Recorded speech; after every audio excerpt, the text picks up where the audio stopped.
Oo naman ako, si Daddy Tutan. Pinasya lang ko itong aking kaibigan, si Boss Jeff Carlos. Alam mo na, ganda pala nung buko dito. Alam na this. Aga pang Pasko pero masko na ako ng ibon. Ayun. Ito guys. Mukhang malapit na ang birthday ni Daddy Tutan. Ang ganda to. Mataas lipad nito. Madali ito maparami, Boss Jeff. Wala kaya? Hindi. Lagyan mo ng gata saka luya. Ito si Boss Jeff. Sa Boss Jeff Carlos. Ating kalapatid sa CHPA. Sa CFL ito. Pare, akin nga, may dilaw-dilaw pa yun, no? Wala na pare. Ito kapatid na sa'yo. Wala pare, pumitik na. Sa bubong, nabalik na. Si Boss Glenn. Ito kapatid na sa'yo. Si Konsehal. Nagkaroon ng ano. Kasama namin ngayon. Ito. Ba't yun napitik na sa bubong? Ito, nagka-problema mo. Nagkaroon nga lang ng ano. Pero wala yan. Wala. Kapatid na sa'yo. Yan? Wala lang, lumilipad doon sa bubong nila po. Bago nabalik na rin. Ganyan pa lang, oh. Ilipad na. Ganyan pa lang, may balahibo lang. Na dilaw. Buhang hindi baba. Buhang hindi baba nyo, boss. Buhang dagat. Ako black sun. Hindi nalanggam. Kasi maalat. Ito naman tuloy sige ito. Ayan. Ganda rin ang flyer ni Ang playa pala sa taas. meron pa pala siyang kulungan sa taas. Kahit yan mo. Kulang ka sa pagbablog, lo. Yun, Ito pag lumabas ka, makikita mo sa labas. Itong ating pag-iibon eh, sadya ba? Talaga naman mataas pala.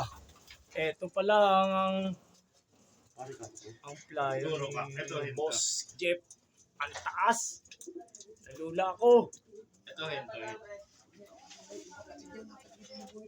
Aakit muna ako. Kapi yan yung nasa iyo.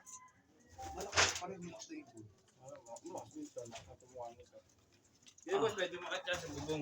Yes lang, Boss Jeff. Ito, kailangan talaga medyo mataas ang ventilation para hindi maamoy ng ibon yung mga pupo. Ayan. Ito ang kanyang mga warrior ni Boss Jeff. Ang pupogi. Ang pupogi, boss.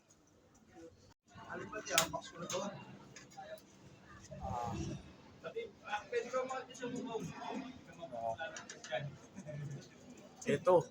Ito ang kanyang mga ibon. Ang lupit. Malulupit ang itsura. Galit na galit ang mga mukha, oh. Talaga naman. Malupit. Parang gusto nung talaga nito may lagay sa truck. Matibay ito, mga ibon ni Boss Jeff Carlos. Shoutout sa inyo, Team Gulong. Andito ngayon ang Daddy Tutan. Ayan.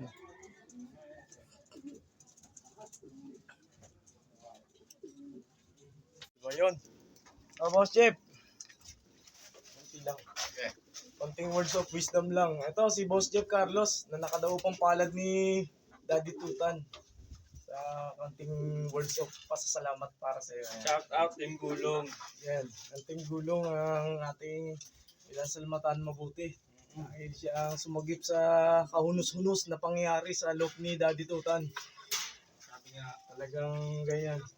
Sana dumami palahi nila. Ang ating mga magigiting na kalapatids. Si Boss Glenn, ayaw pang Konsehal ng Sapa 4. 3. Baka magkamali kasi ako kasi buboto ko to sa Sapa 1 eh. Kaya ako sinisigurado ko lang kasi iba na yung alam natin yung barangay kasi magiting na tao yan. Tingnan, lalong nalapad ang noo ko rito. Saglit. Ayan, ang ating kalapatids na si Boss Glenn Cuesta sa si Boss Jeff Carlos. Salamat sa papitsa. Huwag mo sabihin, boss. Kaya naman.